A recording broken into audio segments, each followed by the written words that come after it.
Hello, this is Brian Foster on Kardec Radio, presenting the program Spiritism and the Spirit World Around Us. Hello, and a wonderful Sunday evening, 7 p.m. Eastern Time, 4 p.m. Pacific, all time zones in between and around the world. On July 15th, 2018, another program on Kardec Radio. We are here streaming live on the Facebook page Kardec Radio and live on Kardec Radio. Again, please get your app on Kardec Radio that you can listen to on your iOS, your Apple phone, or your Android phone. It's 24 hours a day. There are programs on it constantly. Anywhere you are in the world, you can listen to Kardec Radio. So just type in the App Store, or I think the Play Store on Android is Kardec, Kardec, Radio, Radio, and it's a free app. You can listen to us all the time. And I see more and more people coming on Kardec Radio every week. When I get on, I see more and more people listening actually live to this program. Thank you very much. And I want to welcome everybody on Kardec Radio Facebook page. Again, I'm seeing more and more people on Kardec Radio Facebook page. There are many wonderful programs by many different spiritists who are giving live streaming programs on Kardec Radio. A lot of discussions on Kardec Radio. So please, join that Kardec Radio page. Also, you can join my group Facebook page, which is Spiritism and the Spirit World Around Us. Again, people will go there. They'll ask questions. They'll post spiritist meetings, etc. You'll get a lot of play between people. It's a wonderful site. You can actually get to that site, both of the sites, from my blog, which is nwspiritism.com, which you can see on the banner below. Click on that, and then you can go down on the right-hand navigation page, and you'll see Kardec Radio. You'll see links to our Spiritism and the Spirit World Around Us Facebook group. You'll also see links to our YouTube channel. We have gotten a lot more people on our YouTube channel lately. We are posting, well, first of all, we post this live stream video every time we do it, and we're posting smaller videos that we had with that we create talking about different aspects of spiritism. And also, like last week, I had a video I posted with Sarah Troy of Self-Discovery Radio, which she is a spiritist, a spiritualist, not a spiritist, I should correct that, who has Self-Discovery Radio. I posted that to the YouTube channel. You can see that interview I had with her, almost an hour and a half interview. We talked about a lot of things. She is a medium with great truth. Almost everything she said corresponded with what actually we know in Spiritism. That's one thing you see. Spiritism isn't unique. Well, first, let me see. Spiritism all starts from here. The Spirits Book, codified by Allan Kardec in the 1850s. And it really brought together everything from different spirits, all organized by the Spirit of Truth. And it came and gave us answers to many questions. In fact, what we are talking about now is inspired by the Reverend G. Val Owen, How We Are Guided by Spirits. And he had a set of revelations from different high spirits in the early 1900s. And he actually told us even more than what Allan Kardec. So the great thing about Spiritism is you just keep adding to it. And there's also people like Sarah Troy, who is a spiritualist. She's essentially told many of the same type of things, which is very interesting. So Spiritism isn't like some sort of weird thing. It's from collection of many high spirits who've all been selected by Jesus Christ, our leader, our governor of our planet. And different types of spirits will tell different types of medium things, but Spiritism is really the one that starts codifying it, brings it together, gives it organization and structure, and really starts showing you exactly what's going on. It brings it all together. You'll see many great books from spiritualists and mediums who are talking to one spirit or channeling a spirit or two. But Spiritism is really, you have multiple mediums throughout from the 1850s talking to spirits. Chico Xavier psychographed more than almost 500 books actually. and from many different spirits. And same thing with Jiva Owen talked to many different spirits, and people like Yvonne Pierre, all wonderful. So again, it all started with this book, the Spirits book. So I would encourage everyone to listen to that, to read that book, and you can get that book. You can put in Allan Kardec, the Spirits book, PDF. You can find a PDF. You can go to my site, nwspiritism.com, and you can click on his picture on the right-hand side. You can go to the EDI bookstore. So now let's get into the meat of the program. So this is exciting. Again, if you have any comments, you can post them live from Facebook. Let me put this down a little bit so we can see them right there. Okay. We are talking on how we are guided by spirit. So let's begin this as how we are inspired by spirits. Now, the Spirit Zabdiel in his messages to the Reverend Jiva Owen reveals to us that we are inspired by spirits. And of course, the same thing was said in the book, the Spirits book, and other writings by Allan Kardec, Chico Xavier, others. But again, we're told we are just, as we get this information and it's compiled and it's complementary to other information from other spiritist authors. So it just proves one another, and it's consistent with actually what other spiritualists and other people have said. So Allan Kardec, Codifier of Spiritism, presented to the world that communications from the Spirit of Truth and other high spirits, that we are immortal souls who live life after life to better ourselves and to one day become pure spirits. Our path to ascension is to fortify our hearts with love, charity, and fraternity for all humankind, and to rid ourselves of the baser emotions of hate, envy, pride, and selfishness. Now, according to Allan Kardec's book, the book on mediums, written in the 1850s, we are all inspirational mediums, right? All of us are influenced by the good and bad, ignorant, immature spirits around us. And Allan Kardec, in his book on mediums, explains, inspiration comes to all of us from spirits who influence for good or evil in every circumstance of our lives and in every resolution we make. And it may therefore be truly said that in this respect, everyone is a medium. For there is no one who has not about him his familiar spirits, who do their utmost to suggest, salute, good or bad counsels to those with whom they are connected, a truth, which, were we duly penetrated with its reality and importance, would frequently lead us to oppose a more effectual resistance to the suggestions of evil, by seeking the inspiration of our guardian angel in our moments of uncertainty as to what we should say or do. At such times, we should invoke that watchful guardians with fervor and confidence as a providentially appointed friend. And if we did so, we should often be astonished at the new ideas which would arise in our minds, as though by enchantment, whether for the taking of an important decision or for the accomplishing of our special work.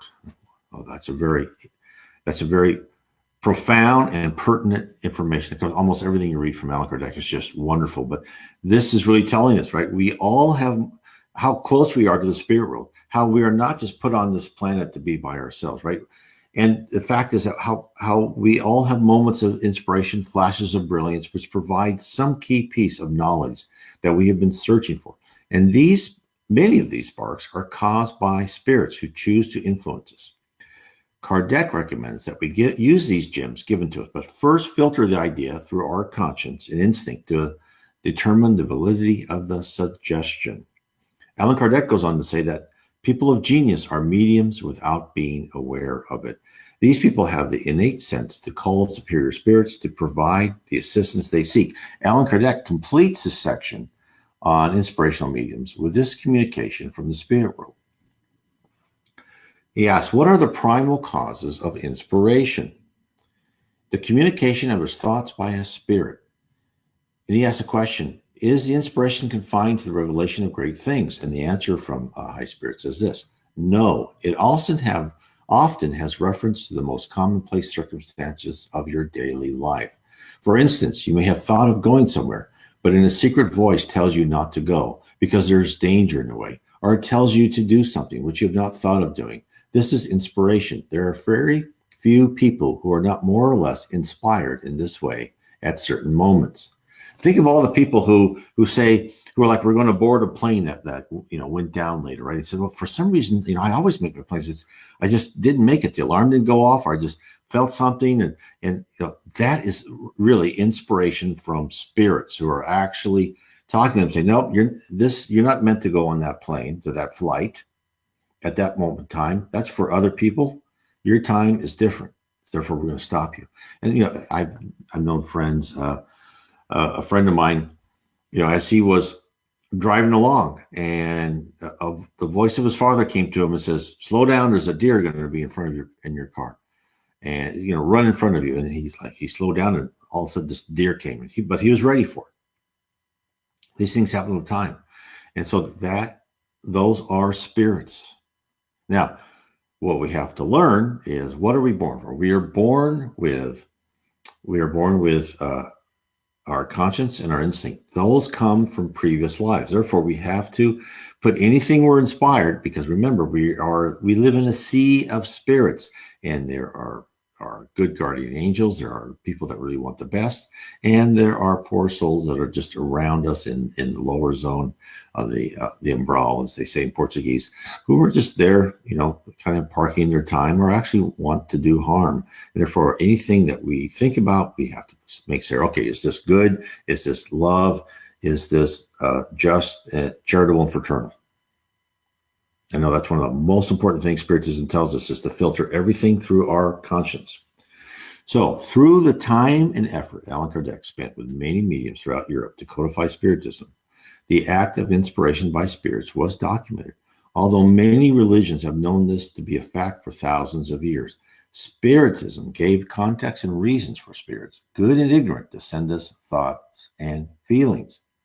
Then in the 1920s, Zabdiel, a spirit who lives on the 10th level of heaven, and as I said before, well, these spirits who talk to Jiva Owen, and which I, all put in this book, How We Are Guided by Spirits, which you can find on my site. I have all of my books on the right-hand side.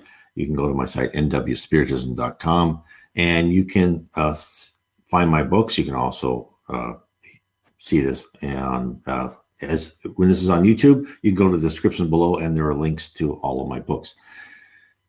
And reading Jiva Owen, what I've done on categories, all this stuff, it's just amazing, all the information he brought to us. It's complementary to the books by Chico Xavier, Yvonne Piera, and Divaldo Franco, and other spiritist authors, Leon Denis, etc.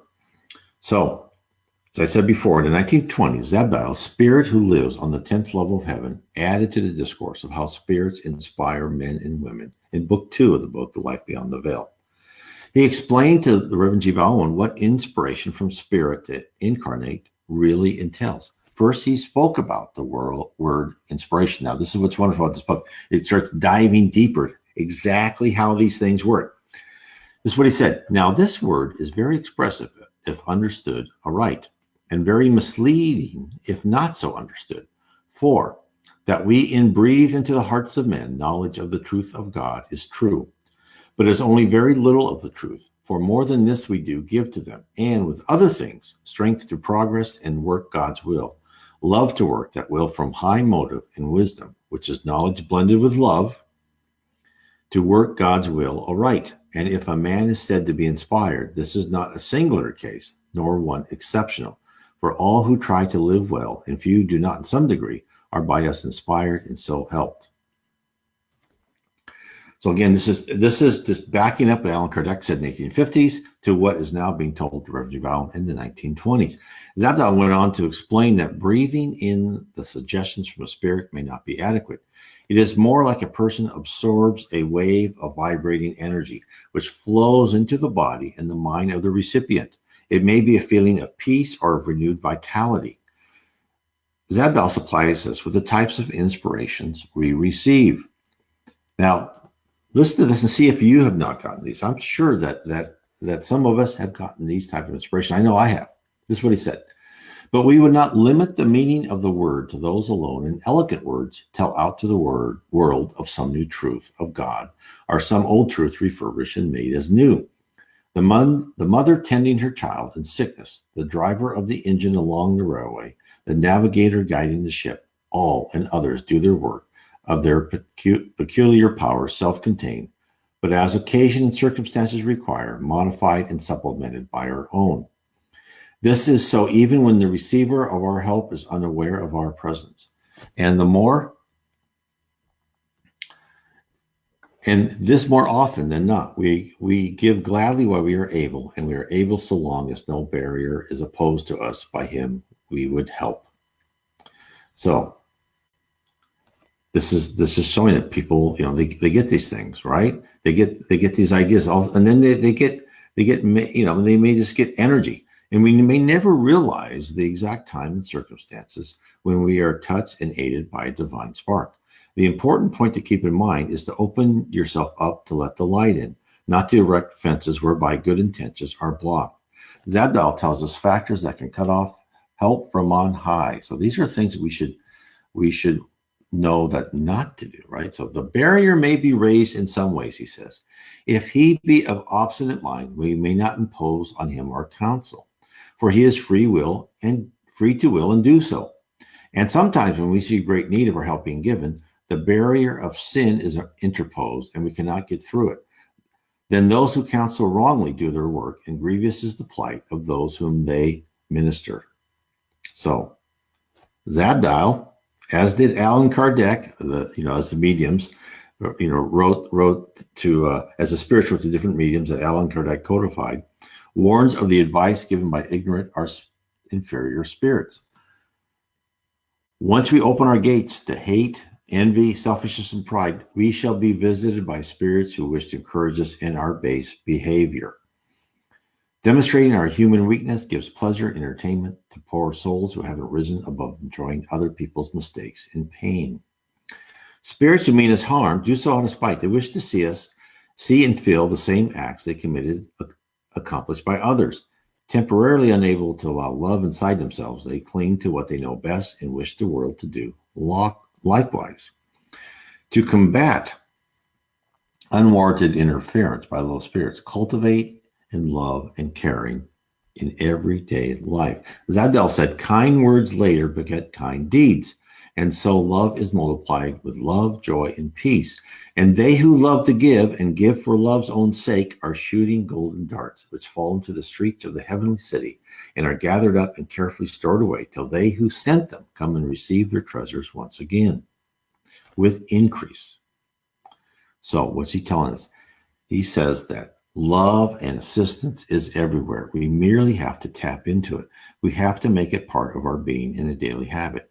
We are told a simple process. This is what is so wonderful about all the messages from high spirits. They're telling us, they're not only telling us things happen, they're telling us actually how to achieve to be a better person, how to ascend, right? But that's what Spiritism tells us to do, is we are to ascend. We are to become one day a perfect spirit.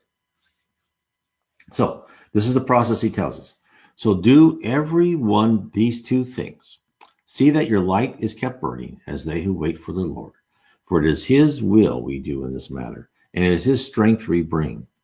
Prayers are allotted us to answer, and his answer is sent to us by his servants. So be watchful and wakeful for our coming. Who are of those who came to him in the wilderness and in Gethsemane? I'll bet I think they would be of much higher degree than I. And the other to bear in your mind is this.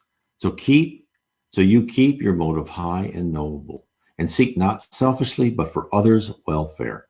We minister best to the progress of those who seek our help for the benefit of their brethren rather than their own. And giving ourselves, receive, and so do you. The larger part of motive must be to give, as he said, and in that way, the greater blessing, and that for all. So we need to disband our selfishness, right? And we need to want to try and pray the good for other people. We will be taken care of. The High Spirit Joanna de Angelis said that we should keep some things in mind, right? We always need to have love, right? Goodness, compassion.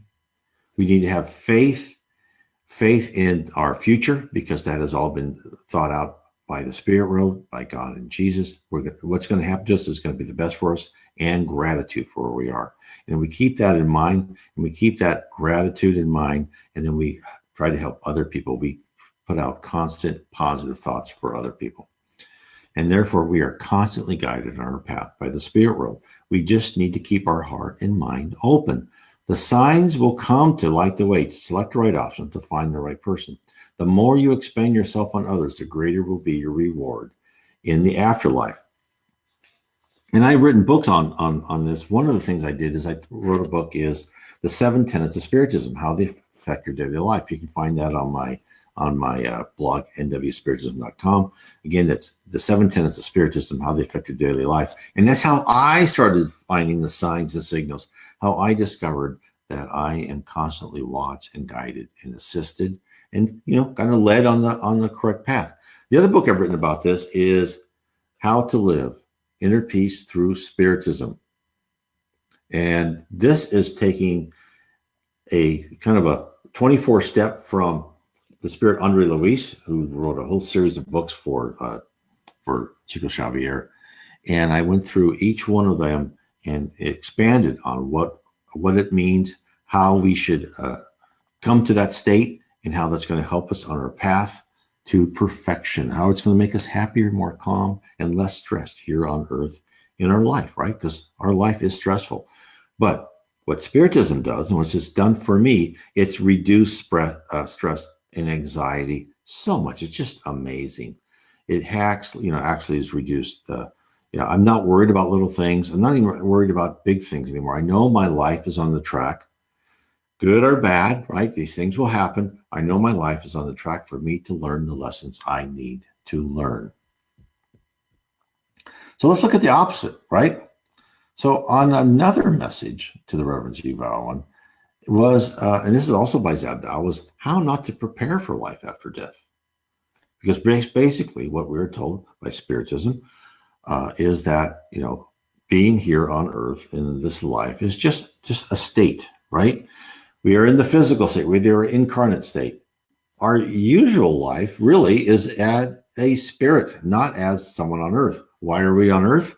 We are on earth to learn, right? We are like in a middle school, junior high school, whatever they're called in your part of the world, is, when you're like the, 13, 14, which is, amazingly hard ages. So we're just watching, and we are allowed to do, because we are allowed free will, but we are given set classes, and we can, either make good of it or make a disaster and make all the wrong choices, or make some good choices, bad choices. That's why we're on earth. That's why we're in the physical state, for us to learn these things. We go then life after life, and we improve, right? We learn from our lessons. Our character comes out when we're about between 15 and 18. And that's, like the teenage years, all of a sudden their true character comes out. They're malleable as a child. And then they go through more learning processes. Hopefully their parents kind of help mold them to the better. Sometimes not. Depends on the circumstances and their trial on earth. And that's how we improve, right? And we go life after life. Who knows how many lives? We probably have millions of lives. And not just on this planet, other planets. So let's talk about how to prepare when we then leave this physical body, right? This is like a diving suit to go back to the spirit world.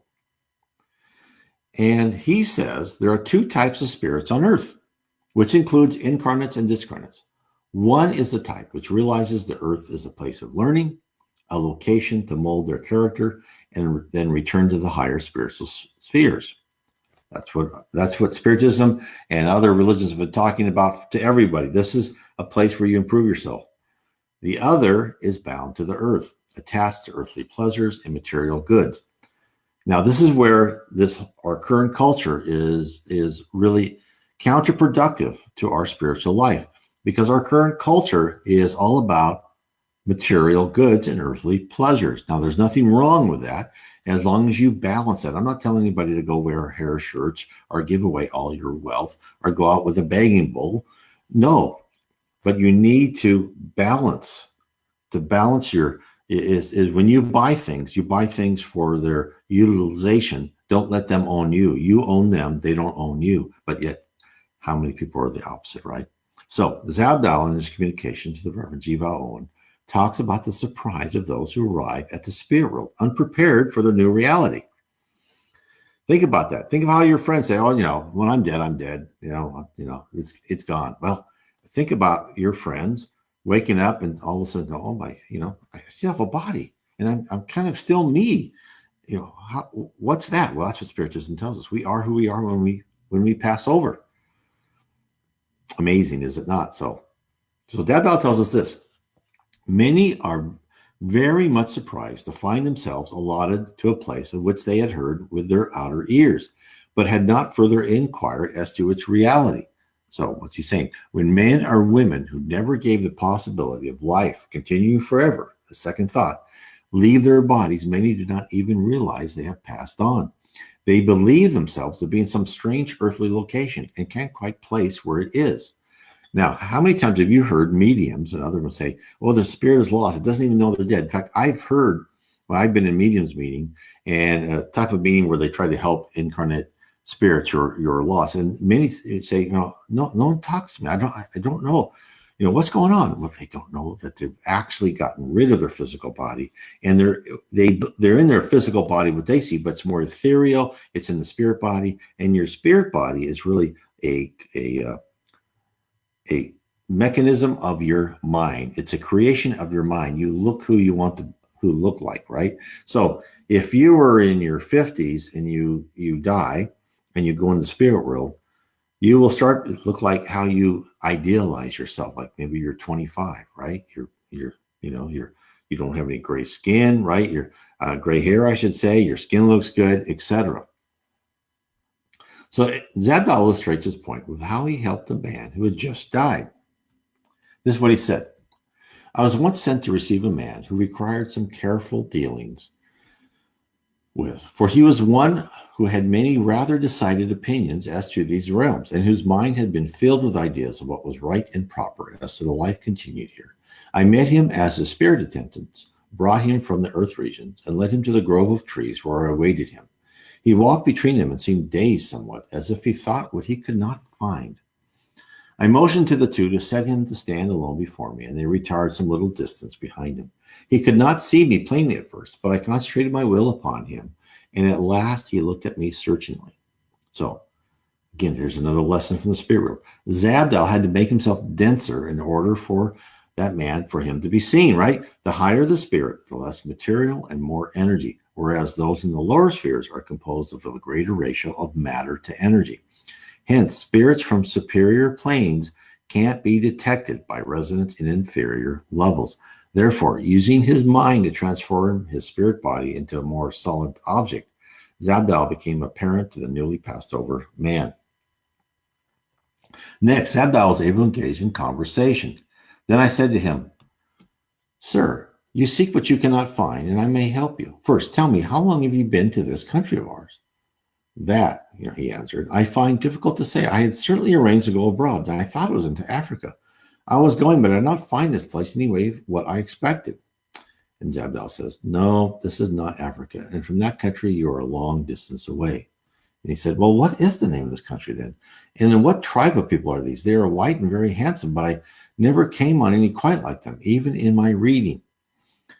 And Zabdal said, "Well, there you're not quite exact. For a scientist such as you are, you have read of these people without realizing that they were anything more than puppets without life and natural qualities. These are those you have read as saints and angels. As such am I." Very profound. So then I said, "Well, but," and then he paused. He didn't, and Zabdal says he did not believe me and feared to offend, not knowing what consequence would ensue. For he was in a strange country among strange folk and without escort. So then Zabdal said, "Look, you have the biggest task before you have ever encountered. In all your journeys, you have come to no barrier so high and thick as this. For I will be quite plain to you and tell you the truth. You will not believe it, but believe me until you do believe it and understand. you will not have peace of mind, nor will you be able to make any progress. What you have before you to do is to take the opinions of a lifetime, turn them upside down and inside out, and own yourself no longer a scholar and great scientist, but the various babe in knowledge, and that nearly all you thought worthy of my consideration at all as to this country was either unworthy, a thinking being, or absolutely wrong.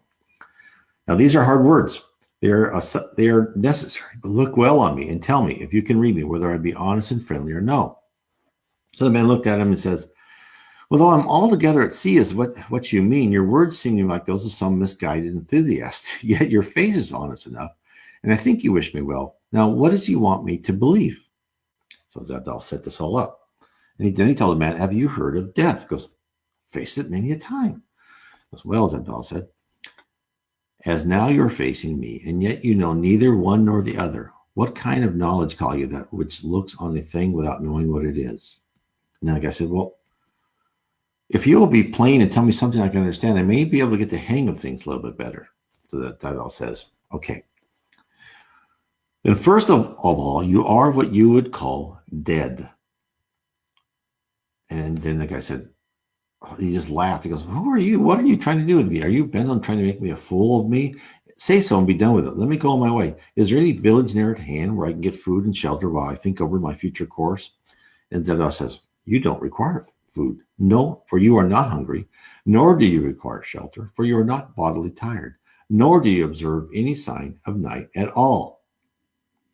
And this he paused and said, you're quite right. I'm not hungry. It is strange, but it's quite true. I'm not hungry. And this day certainly has been the longest on record.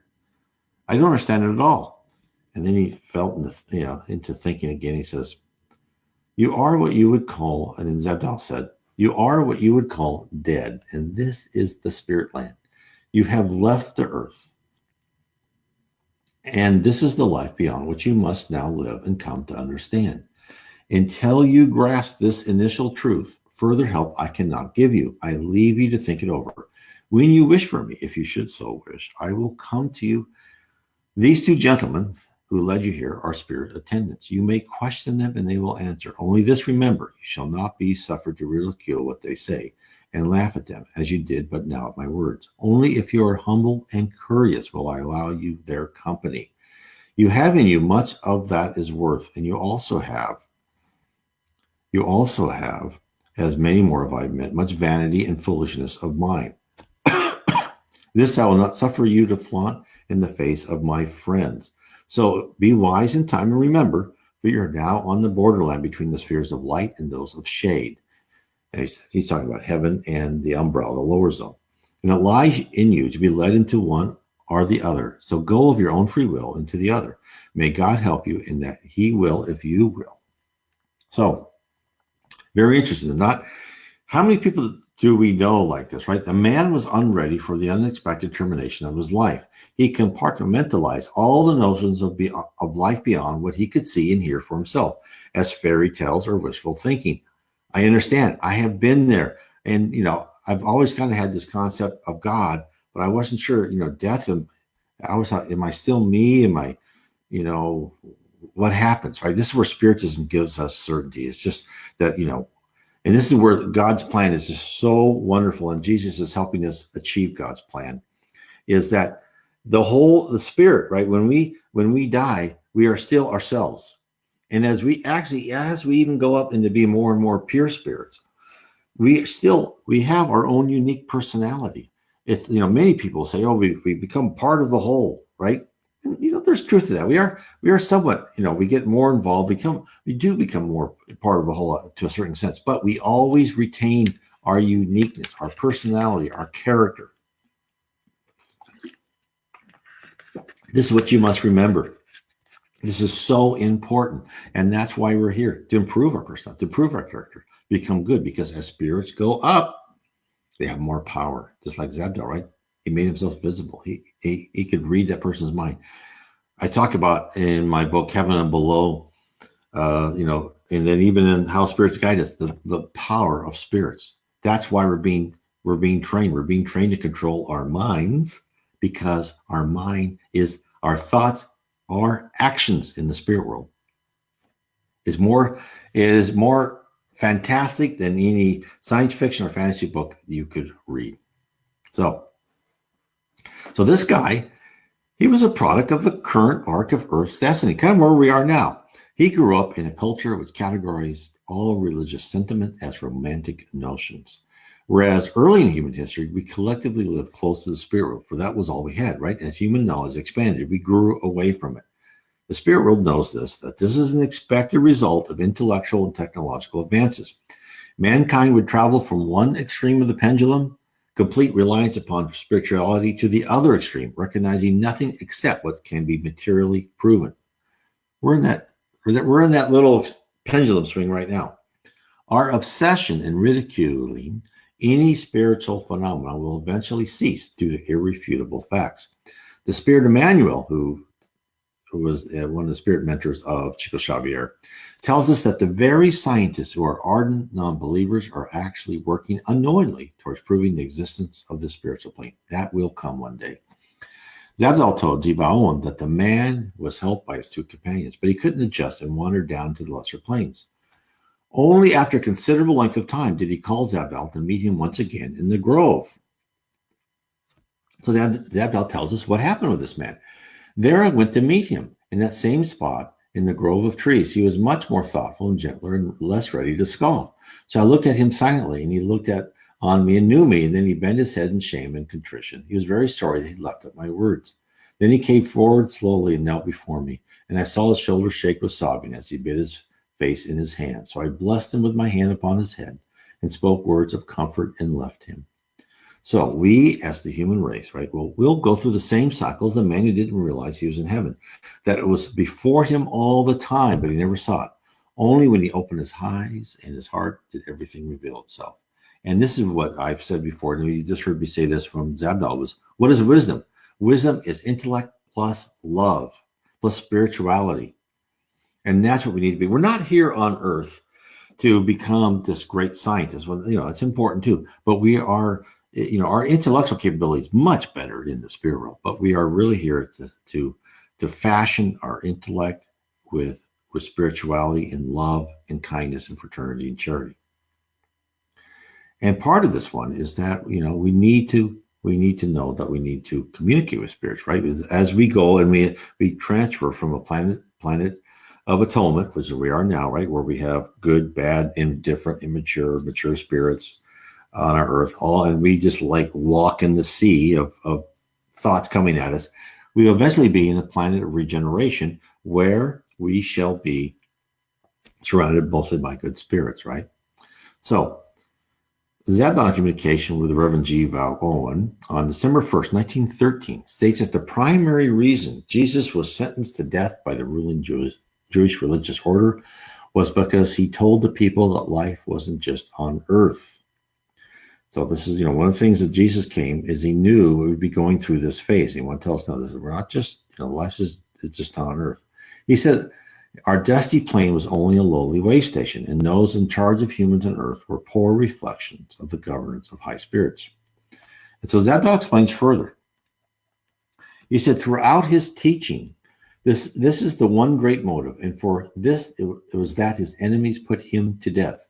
Had his kingdom been of this world alone, he had not discounted their temporal aspirations nor their manner of life as to its ease and grandeur, but he showed that the kingdom was of those higher realms, and that the church on earth was but the vestibule to the presence chamber.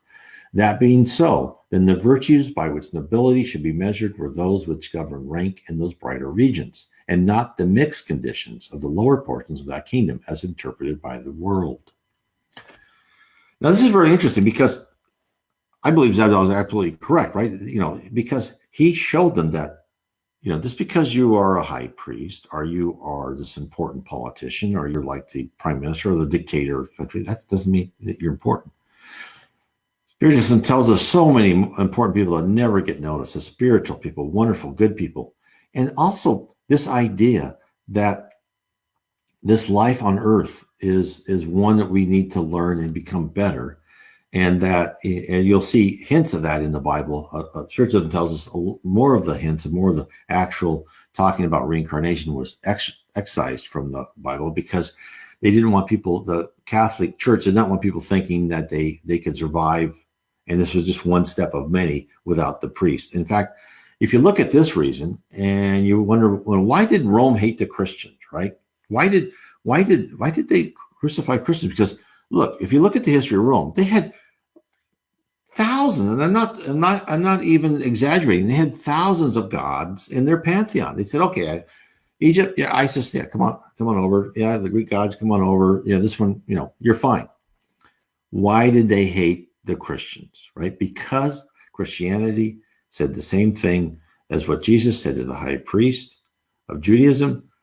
The Christians said to the ruling class of the Romans. They said the Romans, like, you're not that important. My life is just one step. The importance of my life is creating love and charity and fraternity and being more wise. Therefore, just because I was born a slave doesn't mean that I'm going to be any different from you who are Caesar or a centurion or a senator. This, where someone who should be under them, who is not impressed with their being and their power, had to be wiped out. The same reason, if you'll see, where in Gaul, where the Romans were, after Caesar conquered them, why they wiped out the Druids. Because after all, right, Rome did not really want to wipe out religions. That was, it's first of all, it's inefficient and you just want to absorb them, correct? But the Druids, who were very close to Spiritism, right? They believe you went through life after life, improving yourself and finally getting to being a pure spirit. I'm not using the exact words they're using, I'm paraphrasing. So you can leave in comments, what you think I said wrong, but eventually you would get to that pure spirit where you were in heaven. You never had to come back as life, right? Although they did believe that sometimes you could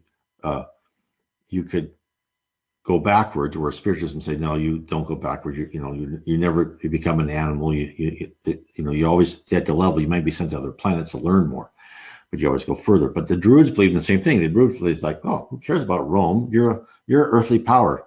Yeah, you're not that important. Well, you can't allow that, right? That's why communism, North Korea, the Soviet Union, China, they cannot allow religion where people believe that their immediate masters aren't the most powerful things in the world, because you can't have that. That is why the Romans hated the Christians, and they also went after the Druids. They wiped them out too. But luckily, they couldn't wipe out the Christians. But I digress. So, being compared to decent, loving, caring, and honest souls residing in the spiritual realm essentially was unacceptable to the rulers on earth, right? It still is. And they knew that in comparison, they would constantly fail. So this is still true today, as I just said. So Zadok exhorts us to seek out higher spirits and learn about their loving presence. He tells us this. Also, it is on our part a marvel that man should be found who hesitate on the way, and fear that to speak to us is wrong and displeasing to him, who himself came into the world for this same reason, that he may show how both the spiritual material were but two phases of the one great kingdom, and the unity of both together. So he's telling us, like many religions today, the Catholic Church being one of them, attempts to dissuade their followers from direct contact with benevolent spirits. They seek to control knowledge and access. Religions which preach that talking to spirits are really talking to demons. They have a point now, right? They are, and it is a good point. I'm not denying that, is that there are many low and malevolent spirits wandering to earth, which may fool the unwary. But the remedy is education of how to detect spirits with our best interests at heart to those who use us for amusement or worse. Spiritism was revealed to supplement our knowledge and take it out of the hands of secretive orders. And Allan Kardec wrote about this, about how to discern the quality of spirits in one of his 1858 editions of his magazine, Spiritist Review. He wrote about a young medium who was fooled by a lesser spirit into performing nonsensical acts, right? And you'll see this a lot of times. These people will say, oh, I listened to my medium, and you say, what's he talking? I listened to the spirit. And well, no, that spirit's, I don't think he's telling you right things, right? And then some of them will just think, I know everything. And when you ever hear a medium talk about a spirit, first of all, and I'll get to this, what Alan Kardec said in a minute, but I kind of make it more general, is high spirits first will never tell you about details of your love life and who you should go out with. They won't tell you where gold is hidden in your backyard. They won't tell you to be mean or hate somebody. They won't tell you any of that. They will tell you how to improve yourselves. They will give you broad precepts. Because why? Because we are on earth to improve ourselves. We're not on earth to be told exactly what to do. We have to make that choice. And sometimes making the wrong choice, just like with kids, is even better for us eventually than making the right choice, right? Because then we learn a hard lesson. Some of us have to learn a hard lesson. I know I have many times. So this is what's interesting. Alan Kardec in this article says, okay, some people can get misled by listening to spirits. Now he lays out 8 main points to remember when dealing with spirits, and each one is worth keeping in mind when dealing with the other world. This is why, the Catholic Church and other churches, Protestant church, they have a point, is that, if you try to talk to spirits, get that Ouija board. I tell everybody, don't do that. You have to study, you have to be prepared, because you never know when you're going to be tricked. But if you prepare yourself, read Alan Kardec's, read the Spirits book, read this book on mediums, mediumship, learn about that. Read Andre Luis's, he's the spirit who talked to Chico Xavier. Read about these things and understand how to talk, and then how to prepare yourself to talk to higher spirits. And one of the ways to do that is to take the same time, like one night a week, right, at the same time, and meditate and just think good thoughts. And then, because right, the level of person you are spiritually is the level of spirits that will come to you. And then as you keep this routine, or if it's you and maybe a group of people, pray first. I can go a lot more, maybe a different program, but how to set that up. Not that I'm a medium, because I'm not. And you should get to other people who know more than I do. But you will be protected. The more you have higher aspirations and higher spirituality, other high spirits will protect you from being approached by lower spirits. Now, they may approach you, as learning possibilities, but they'll be under the control of higher spirits. So this is what Alan Kardec said. This is really important. This is what he said, the 8 points. So number 1, the spirits are not all equal, nor in power, nor in knowledge or wisdom, as they are no more than human souls detached from their corporeal body. And remember that. They're just us, right? If we are who we are when we die, there's really great people and there's not so great people. They present, this is what he's saying, they present a variety even greater than that of people on earth, because they come from all worlds and among the globe. Earth is neither the most basic nor the most advanced. Thus, there are very superior spirits, as there are very inferior ones, very good and very bad, very wise and very ignorant. There are those of levity, malevolence, liars, astute, hypocrites, polished, sharp jokers, etc. Believe me, I've heard some of these as I've participated in spirits, in mediums meeting, not at the table, but just at the chair behind the table, along the wall. And I've heard them and I've seen them. I've seen them make fun of us. It's very interesting. And, and they're complex people, right? They are people just like us. And I heard one spirit who was, made fun of us all, you guys believe in Jesus, you're a bunch of idiots and you don't practice what you preach. I understand what he says. And then they said, well, don't you want love?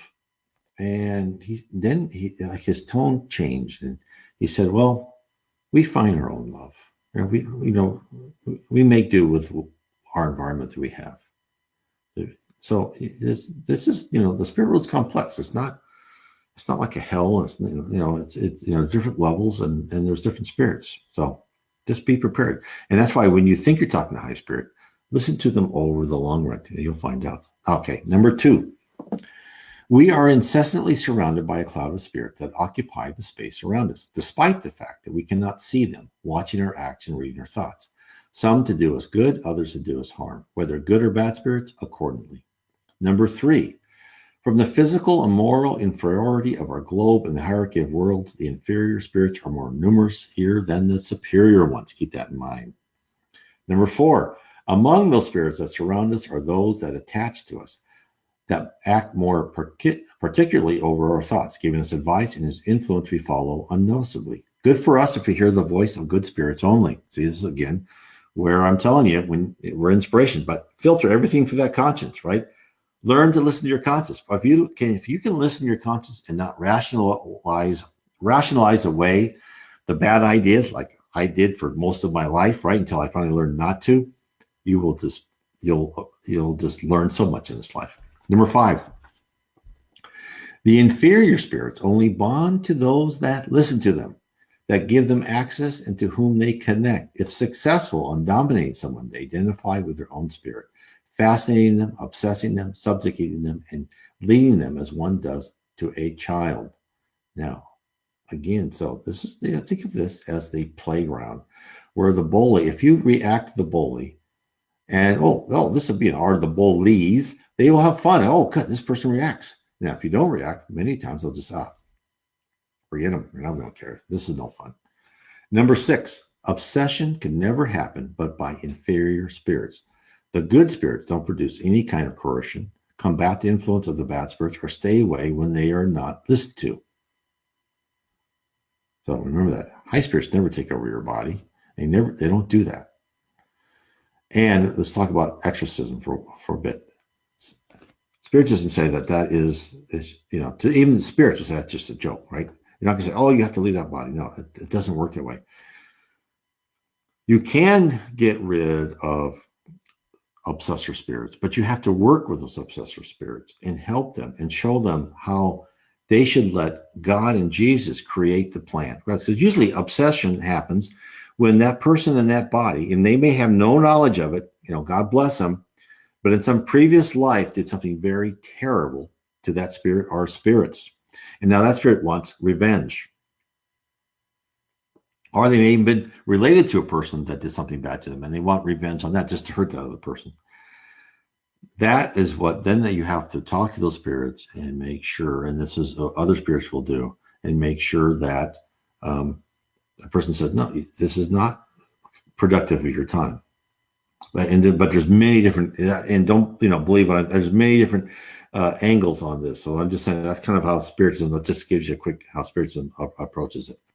Number 7, the degree of coercion and the nature of the effects it produces determine the difference between obsession, subjugation, and fascination. Obsession is almost the permanent action of a strange spirit that leads the person to be solicited by an incessant need to act by this way or the other, to do this or that. Subjugation is a moral bond that paralyzes the free will of this one who suffers it, pushing the person to the most reckless attitudes, frequently most contrary to their own interest. We've all seen both of these, haven't we?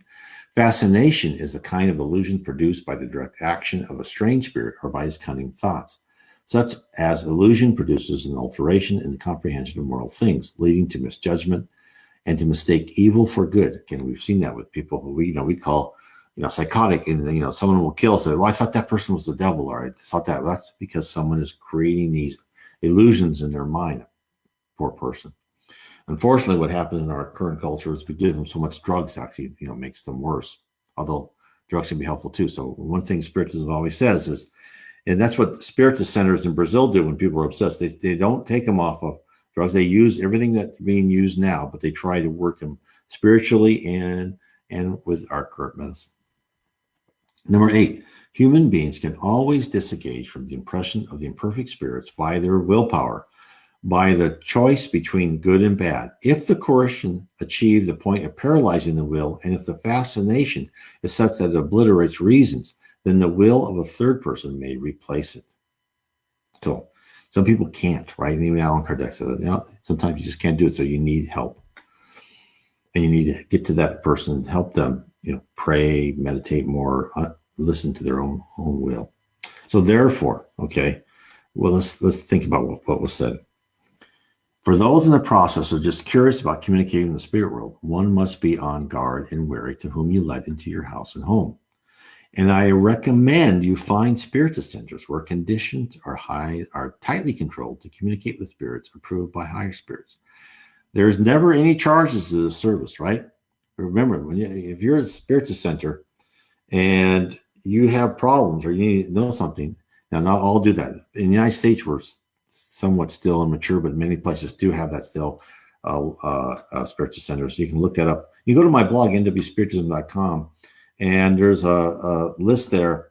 I forgot where the link is, but it's on there where you can find spiritual centers in your community. There's still not as many as, we're just growing, but they won't charge. We don't charge you for that. This is helping.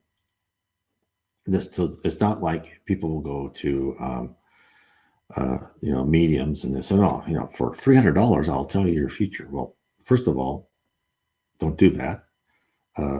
We're not meant to be told our future. We're meant to learn. We're meant to, these trials that will come on us, and then we're meant to learn within those trials. That's why we don't know our past lives. There's a reason we don't know our past lives, because the pure world doesn't want us to. Why should we know the answers to the test before we take them? So that lets us know that until we gain a better communion with the spirit world, our progress will remain difficult. This is what he said. For that they killed him. And today there is remaining too much, as we see it, of their sentiment, both in the church and in the world outside. And until men do realize us, our presence and our right of consideration as fellow members of the same kingdom of the Father, and not until this come to pass, so men make much advance in discerning between light and darkness. Very true. And we've seen that, right? During the 19th, 20th, and now the 21st centuries, there has been an increased activity in the spirit realm on our behalf. With the advent of Spiritism in the 1850s, the seeds for the complete transformation of the earth have been planted. Zabdal defines it as light being directed into the darkness. We are in the midst of a new plethora of knowledge about the realm that put us here and guides our daily life. Is at our doorstep. It is up to each individual to determine whether it will be picked up and acted upon or not, all according to our free will. So we're coming to the end, but I just want to tell everybody, this is why Spiritism is here. We are here at a time when we are now going to be told more and more through we're able to communicate with spirits. And this is up to each one of us. And we need to study and we need to work more. So when you study, start with the Spirits book, right? By Allan Kardec. If you're interested, look at my book, How We Are Guided by Spirits. And of course, the links to all my books are at the description and in the YouTube. When we do the YouTube channel, there'll be the description below. Please share this clip. Please share this YouTube video. Please share this Facebook live stream video. Talk to your friends about it. Do your friends a favor. And those who don't believe it all, don't impose yourself, right? Because Spiritism isn't like, we don't sit on the street corner and say, no, you must believe, or you're going to go to hell. No, none of that. There's no such thing as, forever hell, forever purgatory, right? No, we just want to put the information there. And if they pick it up, fine. But I do like to tell my friends, if they say, no, I don't believe that. So I do tell them this. I said, look, when you pass on, just have this little thing that there might be life after death. Don't just cut yourself off, right? Because you never know. Just do me a favor and just think, Brian may seem crazy, but he could be right. So I'll keep an open mind. So that's all I ask that way, because it'll be much easier for them to wake up and realize where they are in the spirit world. So I want to thank everybody for who listened to me tonight. Please share this. Please tell your friends. I think it's wonderful that we are here together. And again, every Sunday night, 7 p.m. Eastern, 4 p.m. Pacific, all time zones around, we will be here. We'll have our live Facebook site and our streaming site. Again, if you miss this, go to our YouTube channel. All of these are loaded onto YouTube, plus a lot of other information. And I'm actually having more. This wonderful woman in Brazil is actually translating a lot of my videos into Portuguese. So for those who are in Brazil can actually listen to me if they don't understand English that well. So anyway, I want to say God bless everybody, and I put my credits on right now.